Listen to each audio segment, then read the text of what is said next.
हो। ओ दुनिया में सबसे प्यारे पुस्तक बाइबल।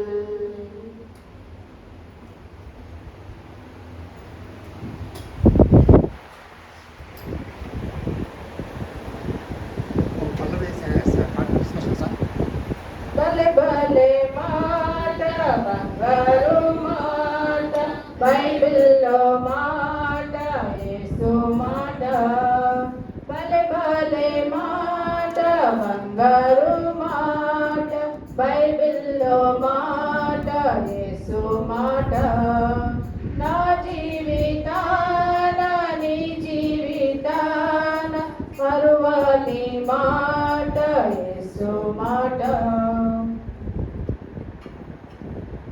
ప్రార్థన చేసుకుందాం. మహాకృపా ప్రేమ గల మా దయగల తండ్రి, నీ నామమునకు వేలాది స్తోత్రములు నాయన. ప్రేమమయుడ, కరుణామయుడ, కృపామయుడ, విశ్రాంతి దినములో పరిశుద్ధంగా ఆచరించడానికి నీ మందిరంలో నీ బిడ్డలమైన మేమందరము తండ్రి సంతోషముతో, ఉత్సాహముతో, ఉజ్జీవముతో హృదయపూర్వకంగా నేను స్తుతించి గణపరచడానికి ఇచ్చిన కృపను బట్టి వందనాలు.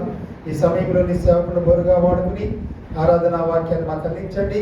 ప్రతి ఒక్కరి హృదయ ద్వారా తెరవండి. నీ వాక్యము నాటబడి ఫలించి ఆత్మతోనూ స్వచ్ఛతతోనూ పాటల ద్వారా ప్రార్థన ద్వారా ఆరాధన చేయడానికి నీవే సహాయం దయచేయమని, నీవే మా మధ్యలో ఉండమని మా ప్రభువు యేసుక్రీస్తు ద్వారా మనవలతో వేడుకొనుచున్నాము తండ్రి, ఆమేన్.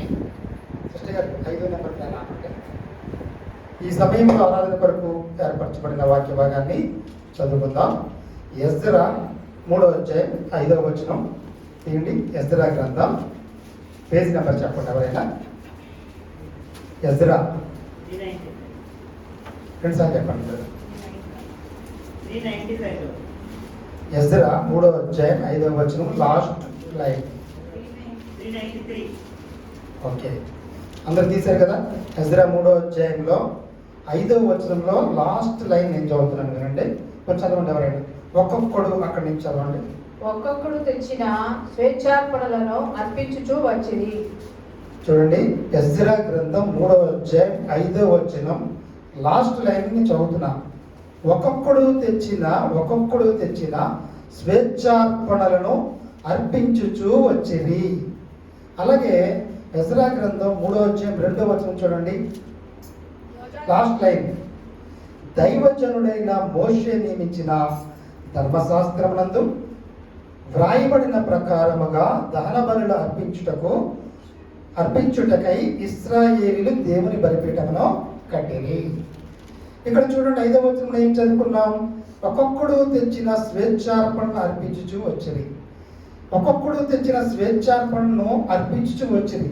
ఎక్కడ అర్పించారు వాళ్ళు అంటే, దైవజనుడైన మోషే నియమించిన ధర్మశాస్త్రమునందు వ్రాయబడిన ప్రకారముగా దహన బలులు అర్పించుటకై ఇశ్రాయేలీయులు దేవుని బలిపీఠమును కట్టిరి. దేవుని బలిపీఠము దగ్గర ఒక్కొక్కడు తెచ్చిన స్వేచ్ఛార్పణను అర్పించుచూ వచ్చింది కదండి. కాబట్టి ఈ రోజున ఈ వాక్యాన్ని మనము ఆరాధనా వాక్యంగా మెయిన్ మెసేజ్గా కూడా దీన్ని మెడిటేట్ చేస్తాం. ఈ మెయిన్ ఆరాధనా వాక్యంలో ఏం మెడిటేట్ చేస్తామంటే, ఈ ఓల్డ్ టెస్టిమెంట్లో ఉన్న ఈ వాక్యము బలిపీఠము, ఇందులో మనం బలిపీఠం అనే పదాన్ని తీసుకుంటున్నాం. ఎందుకంటే ఒక్కొక్కడు తెచ్చిన స్వేచ్ఛార్పణ ఎక్కడ అర్పిస్తున్నారు? ఈ బలిపీఠం దగ్గర అర్పిస్తున్నారు. బలిపీఠము అనే పదాన్ని ఆరాధనా వాక్యంగా మన మెసేజ్ చెప్పుకుంటాం. బలిపీఠం అనే పదాన్ని మెయిన్ మెసేజ్గా కూడా మనము ధ్యానం చేస్తాం. బలిపీఠము కొత్త నిబంధనలో దేనికి సాదృశ్యము అంటే, బలిపీఠము పాత నిబంధనలో రాయబడింది. అది కొత్త నిబంధనలో దేనికి సాదృశ్యం? బలిపీఠం దగ్గరికి రావడానికి ఎవరు అర్హులు? పరిశుద్ధులుగా ఉండవలసిన వారు అర్హులు. ఈ యొక్క దాన బలులను ఎందుకు ఇస్తున్నారు? వారి పరిశుద్ధ పరచబడడానికే దాన బలుల్ని ఇస్తున్నారు. కాబట్టి కొత్త నిబంధనలో దేనికి సాదృశ్యం అంటే, బలిపీఠం అనేది సిలువకు సాదృశ్యం. ఎందుకంటే సిలువ మరణం ద్వారానే ఒక వ్యక్తి పరిశుద్ధపరచగలడు. మరి పాత నిబంధన కాలంలో బలిపీఠం దగ్గరికి దహన బలులను, కోడెలను, మేకలను, గొర్రెలను అర్పించడం ద్వారా వారు పరిశుద్ధపరచబడడానికి చేస్తూ ఉండేవారు. బలిపీఠం అనేది పరిశుద్ధపరచబడిన స్థలం. అందుకనే మెసేజ్ని ఎవరికి ఇచ్చినా ఆ సేవకుడు తప్పితే ఇక్కడ ఎవరికి అవకాశం లేదు కదా. మిగిలిన వాళ్ళంతా అక్కడి నుంచి చెప్తున్నారు కదా. అంటే పరిశుద్ధపరచబడిన ప్రత్యేకించబడిన స్థలం. కాబట్టి ఈ యొక్క కొత్త నిబంధనలో ఈ యొక్క బలిపీఠము పరిశుద్ధతకి సంబంధించినది సిలువ అనే పదానికి సాదృశ్యంగా ఉంది. కాబట్టి మనం ఈ రోజున సిలువ ద్వారా ఏ విధంగా పరిశుద్ధపరచబడతాం, ఏ విధంగా పరిశుద్ధపరచబడతాం 4 విషయాలు చూస్తాం. కొలస్సీలకు రాసిన పత్రిక 1వ అధ్యాయం 19-20 వచనాలు చూడండి. కొలస్సీలకు రాసిన పత్రిక 1వ అధ్యాయం 19-20 వచనాలు చదవండి. ఆయన యందు సర్వ సంపూర్ణత నివసింపవలననియు ఆయన శిలువ రక్తము చేత సంధి చేసి ఆయన ద్వారా సమస్తమును, అవి భూలోకమందున్నవైనను పరలోకమందున్నవైనను వాటినన్నిటినీ ఆయన ద్వారా తనతో సమాధానపరచుకోవాలననియు తండ్రి అభిష్టమాయను. చూడండి ఈ వాక్యము, ఆయన యందు సర్వ సంపూర్ణత నివసింపవలననియు ఆయన శిలువ రక్తము చేత సంధి చేసి ఆయన ద్వారా సమస్తమును, అవి భూలోకమందున్నవైనను పరలోకమందున్నవైనను వాటన్నిటినీ ఆయన ద్వారా తనతో సమాధానపరచుకున్న వలననియు తండ్రి అభిష్టమాయను. కాబట్టి సిలువ గురించి మనము ధ్యానం చేస్తున్నాం. పరిశుద్ధతలోకి రావడానికి సిలువ ద్వారా ఏ విధంగా వస్తామనేసి. ఇక్కడ చూడండి, ఆయన సిలువ రక్తము చేత సంధి చేసి. సంధి అంటే ఏంటండి? 2 దేశాల మధ్య గొడవలు పడుతున్నప్పుడు 3వ వ్యక్తి సంధి చేస్తూ ఉంటారు. సంధి మధ్యవర్తిగా మాట్లాడుతూ ఉంటారు. కాబట్టి ఈ రోజున దేవునికి మనకి మధ్య అడ్డుగా ఉన్న ఈ పాపపు గోడల విషయంలో ఎవరు సంధి చేస్తున్నారు, ఎవరు సంధి చేయడానికి వచ్చారు అంటే ఆ సిలువ రక్తం చేతే సంధి చేయబడుతుంది. సిలువలో కాల్చిన రక్తం ద్వారా నీకు ఆయనకి ఉన్న పాప అడ్డుగోడలు కడిగివేయబడుతున్నాయి, సంధి చేయబడుతున్నాయి, సమాధానపరచబడుతున్నాయి. కాబట్టి సంధి చేసే వ్యక్తి వారి మధ్య ఉద్రిక్తులు తగ్గించి అడ్డుగా ఉన్న అపోహలన్నింటినీ తీసివేసి, పాప అడ్డుగోడలను తీసివేసి ఇద్దరి మధ్య షేక్ హ్యాండ్ ఇచ్చి సమాధానపరిచి ప్రేమపూర్వకమైన వాతావరణాన్ని ఏర్పాటు చేయాలి. కాబట్టి సిలువ రక్తం అనేది దేవునికి మనకి సంధి చేసేదిగా ఉంది. సంధి చేసి మన సమాధానపరిచి దేవునితో సమాధానపరిచేదిగా ఉంది. కాబట్టి మొట్టమొదటిగా సిలువకు సాదృశ్యమైన బలిపీఠం మన పరిశుద్ధిలోకి ఏ విధంగా మారుతుందంటే, సిలువ రక్తము నీ పాపములను కడిగి దేవుడితో సంధి చేసి ఆయనకి నీకు సమాధాన పరిచేదిగా ఉంది. మొట్టమొదటిగా సిలువ రక్తం ద్వారా సమాధానపరచబడుతున్నావు సంధి చేయడం ద్వారా. అందుకనే చూడండి, యెషయా గ్రంథం 1:18 ఏముందంటే, యెషయా గ్రంథం 1:18 ఏముందంటే చూడండి, యెహోవా ఈ మాట సెలవిచ్చుచున్నాడు, రండి మన వివాదము తీర్చుకుందాము. మీ పాపములు రక్తము వలె ఎర్రనివైనను అవి హిమము వలె తెల్లబడును, కెంపు వలె ఎర్రనివైనను అవి గొర్రెబొచ్చు వలె తెల్లని మగును. చూడండి, మన పాపములు ఎలా మారుతాయంట? హిమము వలె తెల్లగా మారబడతాయి. హిమము వలె గొర్రెబొచ్చు వలె తెల్లగావును. కాబట్టి మన పాపములు రక్తం వల్లే ఎర్రనివైనను అవి హిమము వలె తెల్లబడును, కెంపు వలె ఎర్రనివైనను అవి గొర్రెబొచ్చు వలె తెల్లడు. కాబట్టి యేసయ్య కార్చిన ప్రతి రక్తపు ద్వారా నీ హృదయము అంటుకున్న పాపము డాగు కడిగివేయబడుతుంది, హిమము కంటే తెల్లగా పరిశుద్ధపరచబడుతుంది, శుద్ధీకరించబడుతుంది. కాబట్టి ఎవరైతే సిలువ రక్తం ద్వారా సంధి చేయబడతారో నీ హృదయం హిమము కంటే తెల్లగా మార్చబడమే కాదు, నువ్వు దేవుడితో సమాధానపరచబడే అనుభవం అనుకుంటావు. అది మొదటి విషయం. రెండో విషయం ఏంటంటే, కొలస్సీలకు రాసిన పత్రిక 2వ అధ్యాయం 13-15 వచనాలు కలిసి ఉన్నాయి చూడండి, అక్కడే ఉంటుంది. కొలస్సీ 2వ అధ్యాయం 13-15 కలిసి ఉంటాయి. చదవండి. మరియు చదవండి. అపరాధముల వలన శరీరమందు సున్నతి పొందక ఇవ్వటం వలన మీరు మృతులై ఉండగా, దేవుడు వ్రాతపూర్వకమైన ఆజ్ఞల వలన మన మీద రుణముగాను మనకు విరోధముగా ఉండిన పత్రమును మేకులతో సిలువకు కొట్టి దాని మీద చేవ్రాతను తుడిచివేసి మనకు అడ్డం లేకుండా దాన్ని ఎత్తివేసి మన అపరాధములన్నింటినీ క్షమించి ఆయనతో కూడా మిమ్మల్ని జీవింపజేశాను. ఆయన ప్రధానులను అధికారులను నిరాయుధులుగా చేసి సిలువ చేత జయోత్సవంతో వారిని పట్టి తెచ్చి బాహాటంగా వేడుకతో కనపరిచింది. కాబట్టి సిలువ మన జీవితంలో ఏ విధంగా మారుతుంది అంటే, రెండో విషయం అంటే, మరియు అపరాధముల వలనను శరీరమందు సున్నతి పొందక వినుట వలనను మీరు మృతులై ఉండగా. 2 కారణాలు ఉన్నాయి మృతులు అవడానికి. ఏంటండి? మన అపరాధము వలన శరీరమందు సున్నతి పొందకయుట వలన మీరు మృతులై ఉండగా దేవుడు వ్రాతపూర్వకమైన ఆజ్ఞల వలన మన మీద రుణముగాను మనకి విరోధముగాను ఉండిన పత్రమును మేకులతో సులువు కొట్టాడు. మన మీద లిస్ట్ అంతా ఉంది, పాపపు లిస్ట్ అంతా ఉంది, మన మీద రాసిన లిస్టు. ఆ లిస్టుని ఏం చేశాడు ఆయన? సులువు మీద మేకులతో కొట్టాడు ఆయన. నీకు ఎంత లిస్ట్ ఉంది, ఎవరి దగ్గర ఎంత లిస్ట్ ఉంది, పాపపు లిస్టు, ఆ లిస్టుని అంతటినీ తీసుకొచ్చి సులువు మీద ఆ లిస్టుని మేకులతో కొట్టి దాని మీద చేవ్రాతను తుడిచివేసేసాడు. నీ పాపపు లిస్ట్ అంతటిని అక్కడ కొట్టి చేవ్రాతను తుడిచివేసి మనకు అడ్డమ లేకుండా దాన్ని ఎత్తివేసి మన అపరాధములన్నిటిని క్షమించి ఆయనతో కూడా మిమ్మల్ని జీవింపచేసను. ఆయన ప్రధానులను అధికారులను నిరాయుధులుగా చేశాడు. నీ మీద ఎవరు దండయాత్ర చేద్దామనుకున్నా, ఈ లోకాధికారి, లోక చీకటి అంధకార శక్తులు ఎవరైతే మిమ్మల్ని మీ మీద దాడి చేస్తారో వారందరినీ ప్రధానులను అధికారులను నిరాయుధులుగా చేసేసాడు. మీ మీద దండయాత్ర చేయకుండా, మీ మీద జయం కలగకుండా ఈ లోక సంబంధమైన అధికారులు, లోక సంబంధమైన చీకటి అంధకార శక్తుల దురాత్మల సమూహాన్ని నిరాయుధులుగా చేసి మీకు ఏం చేశాడంటే సిలువ చేత జయోత్సాహము, సిలువ ద్వారా మీకు జయము కలుగు చేశాడు. మీకు ఈ లోక అధికారులందరికీ, ప్రధానుల మీద, ఈ లోకాధికారి మీద, చీకటి అంధకార శక్తుల మీద ఏం చేశాడండి?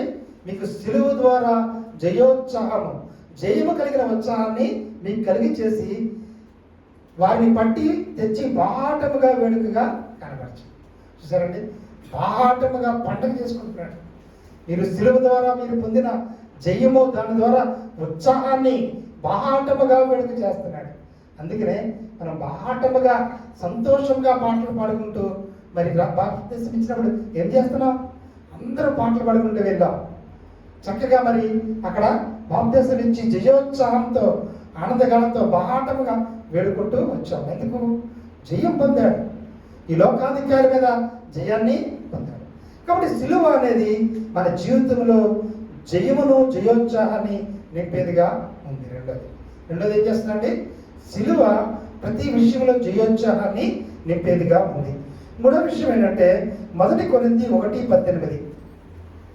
1 కొరింథీ 1:18. 1 కొరింథీ 1:18. సిలువను కూర్చిన వార్త నశించుచున్న వారికి వెరితనము గాని రక్షింపబడుచున్న మనకు దేవుని శక్తి. ఈ వాక్యం ఎన్నిసార్లు చదువుకున్నాం? చూడకుండా కూడా అందరూ చెప్పేయగలరు కదా? చెప్పగలరా లేదా? చెప్పండి ఎవరైనా చూడకుండా. సిలువను కూర్చిన వార్త నశించుచున్న వారికి వెరితనము గాని రక్షింపబడుచున్న మనకు దేవుని శక్తి. మనము సిలువ సువార్త ప్రకటిస్తున్నాం, అనేక సువార్త పత్రికలు పంచుతున్నాం, చాలా మందికి రక్షణ సువార్త చెప్తున్నాం. అప్పుడు మనందరూ చాలా మంది వెటకారం చేసేవారు, హేళన చేసేవారు, చాలా తేలిగ్గా తీసుకునేవారు, మన మాటలు చూసుకుని నవ్వుకునేవారు ఉంటారు. సిలువ సువార్త నశించిపోతున్న వారికి వెరితనం, మళ్ళీ వెర్రోడు అనుకుంటా ఉంటారు. చెప్పేవాడిని వెర్రోడుగా చూస్తున్నారు, వెర్రోళ్ళ కింద చూస్తున్నారు, నశించిపోతున్నారు. కాబట్టి సిలువ సువార్త వారికి వెరితనంగా కనబడుతుంది. కానీ ఎవరైతే హృదయంలో కార్యం జరిగి రక్షింపబడుతున్న అనుభవంలోకి వచ్చి దేవునికి విధేయత చూపి లోబడి రక్షింపబడిన అనుభవంలోకి వచ్చారో వారికి గొప్ప శక్తి. ఎంత శక్తి అంటే కొన్ని సందర్భాల్లో మనం ఎంతో బలహీనంగా నీరసంగా ఉన్నప్పటికీ ఎక్కడ లేని శక్తి తెచ్చుకుని మనము మరలా పనిచేస్తూ ఉంటాం. అందరూ బలహీనులే, ఎవరికి శక్తి ఉంటుందండి? అయినా సరే మనం ఏది ఆపుకోకుండా కష్టపడి పని చేస్తూ ఉంటాం, ఇంట్లో పని చేస్తూ ఉంటాం, బయట డ్యూటీలు చేస్తూ ఉంటాం. మనం మానసికంగా ఎంత కురిగిపోతున్నా, శారీరకంగా ఎంత బలహీనంగా ఉన్నా ఎవరు అడగరు, ఎవరికి అవసరం లేదు కదా. కానీ మనం ఏది ఆపుకోం కదా.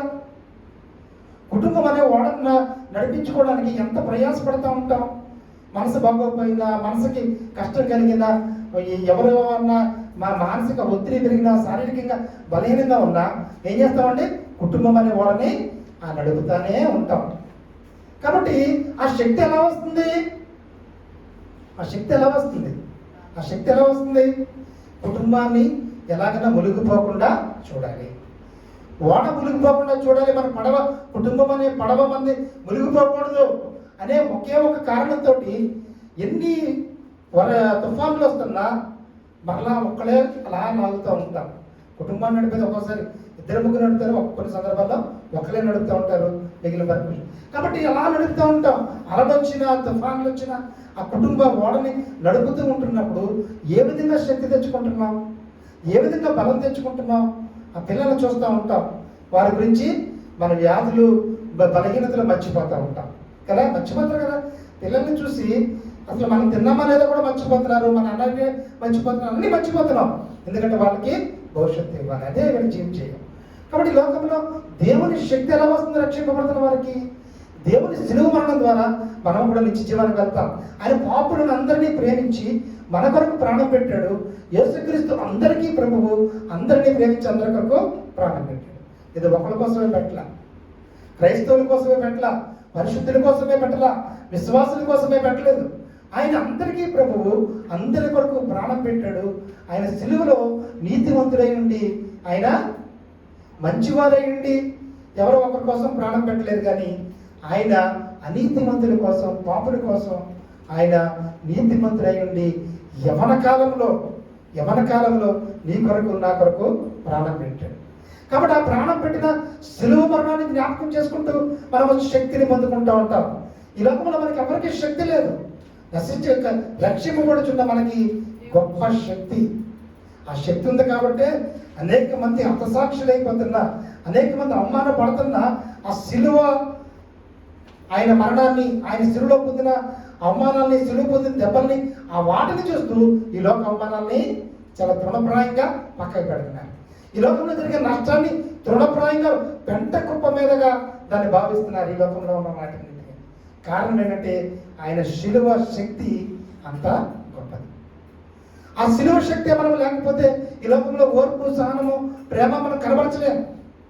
ఆయన శిలువ శ్రమను మనం జ్ఞాపకం చేసుకోకపోతే ఈ లోకంలో మనం కూడా చాలా విషయాల్లో మనము ఓర్పు కలిగి దీర్ఘశాంతం కలిగి ఉండలేము. కాబట్టి శిలువ అనేది అంత శక్తినిస్తుంది. కాబట్టి ఈ లోకంలో మనం ఏం చేయాలి? రక్షింపబడుతున్న మనకి నిజమైన శక్తి కలిగి ఉన్నామా లేదా చూసుకోవాలి. చిన్న చిన్న విషయాలకి లోకంలో పాపంలో కలిసిపోతున్నామా, లేకపోతే శక్తిమంతులుగా ఉండగలుగుతున్నాం. శక్తిమంతుడు అనడానికి ఉదాహరణ ఏంటి? దీర్ఘశాంతుడు మహాపట్టణమును పట్టుకొను పరాక్రమశాలి కంటే దీర్ఘశాంతుడు శ్రేష్ఠుడు. ద గ్రేట్ అలెగ్జాండర్ కంటే ఎవరు శ్రేష్ఠుడు? శిలువ శ్రమలను అటువైపే చూస్తూ ఈ లోక శ్రమలన్నింటినీ ఓర్పుగా, సహనముతో, దీర్ఘశాంతం కలిగిన వ్యక్తి ద గ్రేట్ అలెగ్జాండర్ కంటే గొప్పవాడు. ఎందుకంటే మహాపట్టణమును పట్టుకున్న పరాక్రమశాలి కంటే దీర్ఘశాంతం కలిగిన వాడే శ్రేష్ఠుడు. ఆ దీర్ఘశాంతం ఎలా వచ్చింది? దానికి ఉన్న బ్యాక్గ్రౌండ్ ఏంటి? దానికి ఉన్న డేటాబేస్ ఏంటంటే శిలువ శక్తి. నీవు శిలువ శక్తిని పొందుకున్నావు కాబట్టి ఈ లోకంలో బలహీనుడిగా కనబడుతున్నావు, ఈ లోకంలో చేతకాని వాళ్ళ కనబడుతున్నావు, ఈ లోకంలో ఎవరు నీ మీద ఉమ్మేసినా సరే తుడుచుకుని వెళ్ళిపోతున్నావు. ఎందుకంటే నీలో శిలువ శక్తి అవమానాన్ని భరించేదిగా నిన్ను మార్చేసింది. కాబట్టి మూడవదిగా శిలువ రక్షింపబడుతున్న మనకి గొప్ప శక్తినిస్తుంది. లోకంలో ఉన్న సమస్త శోధనను ఎదిరించగలిగిన శక్తినిస్తుంది. నాలుగవదిగా ఎఫెసీయులకు రాసిన పత్రిక 2:16 చూడండి. ఎఫెసీయులకు రాసిన పత్రిక 2:16. తన శిలువ వలన ఆ ద్వేషమును సంహరించి దాని ద్వారా వీరిద్దరిని ఏక శరీరముగా చేసి దేవునితో సమాధానపరచవాలని ఇలాగ చేసిన కనుక ఆయనే మనకు సమాధానకారకుడై ఉన్నాడు. కాబట్టి ఇక్కడ ఎవరి మధ్య ద్వేషం ఉంది? ఇద్దరి మధ్య ద్వేషం ఉంది. ఎవరి మధ్య చెప్పండి? శిలువ ద్వారా ద్వేషాన్ని పోగొడుతున్నాడు, ఐక్యతను తీసుకొస్తున్నాడు, సహవాసాన్ని తీసుకొస్తున్నాడు, ఒక చోటకి చేరుస్తున్నాడు.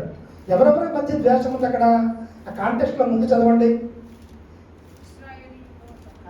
ఎఫెసీ 2:16 ముందు చూసుకొస్తే చూడండి 11వ వచనంలో, కాబట్టి మునుపు శరీర విషయంలో అన్యజనులై ఉండి శరీరమందు చేతితో చేయబడిన సున్నతి గలవారు అనబడిన వారి చేత సున్నతి లేనివారు అనబడిన మీరు ఆ కాలమందు ఇశ్రాయేలీయులతో సహపౌరులు కాక. ఇశ్రాయేలీయులు ఎవరండి? దేవుని చేత ఏర్పరచబడిన బిడ్డలు. మిగిలిన ఎవరు? అన్యులు. ఇశ్రాయేలీయులతో సహపౌరులు కాక పరదేశులను, వాగ్దాన నిబంధన లేని పరజనులను, నిరీక్షణ లేని వారును, లోకమందు దేవుడు లేని వారిని ఉండి క్రీస్తుకు దూరస్తులై ఉంటునని మీరు జ్ఞాపకం చేసుకొనండి. 10వ వచనం కూడా చూడండి. మరియు వాటి యందు మనం నడుచుకోవాలని దేవుడు ముందుగా 11వ వచనం, అయినను మునుపు దూరస్తులైన మీరు ఇప్పుడు క్రీస్తు యేసునందు క్రీస్తు రక్తం వల్ల సమీపిస్తులై ఉన్నారు. కాబట్టి ఈ రోజున దేవుని ఏర్పరచుకున్న బిడ్డలే కాదండి, ఎవరైతే యేసు రక్తంలో కడగబడ్డారో అన్యులేమి ఎవరేమి ప్రతి ఒక్కరికి దేవుడు నిత్య జీవనానికి ఆయన కుమారుడి ద్వారా అవకాశం ఇచ్చాడా లేదా? మేము దేవుని చేత ఏర్పరచబడిన జనాంగం అండి, మీరందరూ నరకానికి వెళ్ళిపోతారు అనేది ఉందా? అప్పుడు యేసయ్య ఎప్పుడైతే వచ్చాడో మన కొరకు ప్రాణం పెట్టాడో, యేసుక్రీస్తు అందరికీ ప్రభు అని మనకు ప్రాణం పెట్టాడో, ఆయన ద్వారా మనం ఏమవుతున్నాం అండి? మునుపు దూరస్తులుగా ఉన్నాం, ఇప్పుడు సమీపిస్తులుగా అయిపోయాం. కాబట్టి వాళ్ళ మధ్య వీళ్ళ మధ్య ద్వేషం లేదు.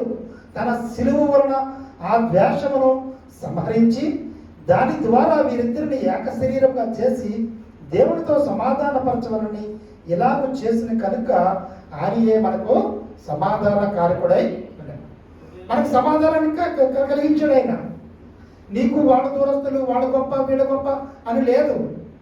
ఇప్పుడు వాళ్ళ దాకా మనం ఆలోచించకుండా ఇక్కడ విశ్వాసులు, సేవకులు, రక్షణ పొందిన వారు, రక్షింపబడిన వారు అని లేదు. ఎవరైతే ఒకసారి రక్షింపబడ్డారో వాడిని కూడా దేవుడు చేర్చుకునేవాడిగా ఉన్నాడు. అందుకనే ఒక ఉపమానం ఉంది కదా, ఉదయకాలమే పని వచ్చినోడికి అదే జీతం ఇచ్చాడు, మధ్యాహ్నం వచ్చినోడికి ఒక గంట ముందు వచ్చినోడికి అదే పని జీతం ఇచ్చాడు.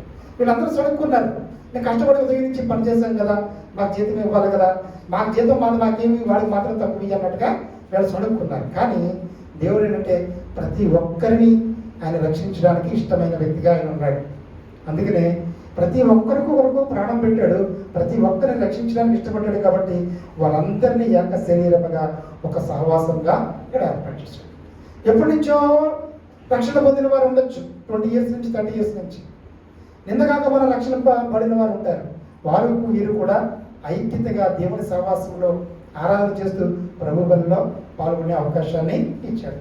కాబట్టి మనందరి మధ్య సమాధానాన్ని ఏర్పరచబడింది ఏంటంటే కేవలం ఆయన శిలువలోకి వచ్చిన రక్తం ద్వారా, ఆత్మీయ రక్త సంబంధులుగా ద్వారా ఆయన సన్నిధిలో సహవాసం కలిగి ఐక్యతగా ఏర్పరచబడ్డారు. కాబట్టి 4వదిగా శిలువ ద్వారా మనకి ఏం ఏర్పడింది? ఒక సహవాసాన్ని ఇచ్చాడు, మన మధ్య ఐక్యతని ఇచ్చాడు, సహవాసాన్ని ఇచ్చాడు. కాబట్టి ఈ రోజున మరి పాత నిబంధనలో బలిపీఠంలకు సాదృశ్యమైన శిలువ గురించి 4 విషయాలు చెప్పారు. ఏంటండి? మొదటిది ఏంటి? శిలువ రక్తము ద్వారా సంధి చేయబడి నువ్వు సమాధానం పొందుకునే అనుభవంలో ఉన్నావు. రెండోది, శిలువ ద్వారా జయించే అనుభవాన్ని, జయోత్సాహం కలిగి వేడుక చేరుకునే అనుభవాన్ని కలిగి ఉన్నావు. మూడోది, శిలువ ద్వారా నువ్వు గొప్ప శక్తి పొందుకుంటున్నావు. ఆ శక్తి సమస్తమైన బలహీనతలు ఎదిరించగల శక్తిని నీకు ఇవ్వగలుగుతుంది. 4వది, శిలువ ద్వారా నువ్వు సహవాసంలోనికి చేర్చబడ్డావు, ఐక్యత కలిగి ఉన్నావు, ప్రేమ కలిగి ఒకరినొకరు సహోదరులుగా పిలువబడుతూ ఒకే రక్త సంబంధులుగా మనం పిలువబడుతూ ఐక్యత కలిగి ఉన్నాం. కాబట్టి ఈ 4 అనుభవాన్ని మనం జ్ఞాపకం చేసుకుంటూ ఈ సమయంలో దేవుడిచ్చిన ఆధిక్యతలను మన ప్రతి ఒక్కరూ నడిపింపబడాలని, ఆయన శిలువ ద్వారా ఇటువంటి ఆత్మీయ అనుభవాల్లో మనం నడిపింపబడాలని ఆత్మతోనూ సత్యముతోనూ ఆరాధన చేసుకుందాం. ఈ సమయంలో పాస్టర్ గారు ఆరాధన చేసిన తర్వాత సండే స్కూల్కి వారు బయటకు వెళ్తారు. తర్వాత మన మధ్యలో ఉన్న బ్రదర్ సుధాకర్ ఆరాధన చేసి యూత్ కోసం బయటకు వెళ్తాడు. యూత్లో ఎవరైతే రక్షణ బాప్తిసం పొందారో వారు చిన్న ఆరాధన చేసి వారు కూడా బయటకు వెళ్తే సిస్టర్స్, బ్రదర్స్ ఆల్టర్నేట్గా ఆరాధన చేస్తారు. మంచిది.